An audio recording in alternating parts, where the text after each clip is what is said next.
Bien, Daphné, on va parler de jardinage.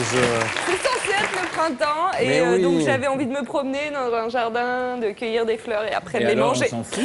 Et donc je suis partie à Courson, alors lieu emblématique des jardins depuis 82 qui accueille la journée des plantes. Ouais. Alors on a fait une petite visite. Faut savoir que c'était le week-end dernier et à chaque fois il y a près de 30 000 visiteurs. C'est très beau. Alors on y retrouve en fait tous les acteurs du monde végétal et de la boue, de la boue, de la boue. J'ai un peu galéré. C'est vrai qu'il faisait un temps. Il faisait un temps de crotte, mais j'y suis allée quand même. Donc il y a des collectionneurs, il y a des amateurs, bref. Et puis il y a l'Observatoire des tendances des jardins.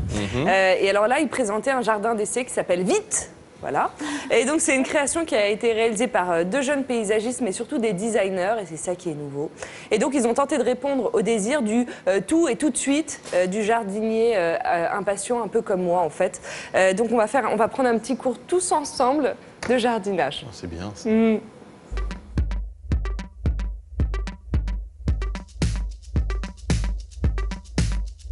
Qui a eu l'idée du jardin vite fait?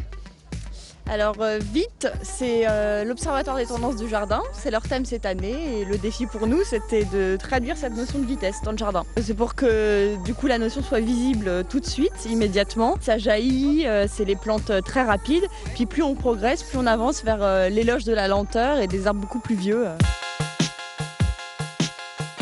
En réalité, ça prend combien de temps? Le critère de vitesse, c'est quelque chose qui revient assez souvent. Il ne faut pas aller trop vite parce que la nature est lente, il faut considérer que chacune a sa vitesse de croisière et puis composer avec tout ça. Celles qui poussent les plus vite, ce sont lesquelles? Les annuelles qui passent de l'état de graines jusqu'à très grandes. Il y a les cosmos qui sont là-bas, les lavataires qui jaillissent très fort. Là, on a mis des digitales.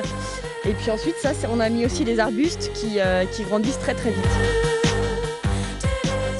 Quelque chose là, tout de suite, vous me conseillez le potager express? Ce qu'on avait mis en avant, c'était les radis 18 jours. Donc en 18 jours, on peut avoir nos radis, les consommer, même les salades, les choux, faire des prélèvements pour la cuisine, sur les aromates. Il y a beaucoup de choses qu'on peut retrouver sur le balcon.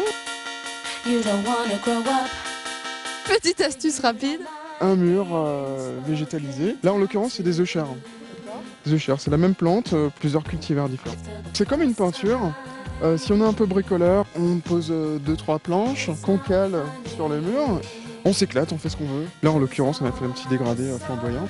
Hyper mode. Vous n'êtes pas au courant? Bah, moi, je vous valide. Alors vous avez remarqué qu'on ne dit plus jardinier, hein, on dit designer paysagiste, parce que c'est devenu un art. Ça n'empêche qu'ils se nourrissent debout. C'est très facile à faire, tout ce qu'on a vu. Donc voilà, vous pouvez aller sur le site de Canal, je vous ai mis toutes les coordonnées. Et sur le Burki Blog, rassurez-moi. Oui, il est toujours là. Le bourg qui blogue. Merci Daphné, on accueille tout de suite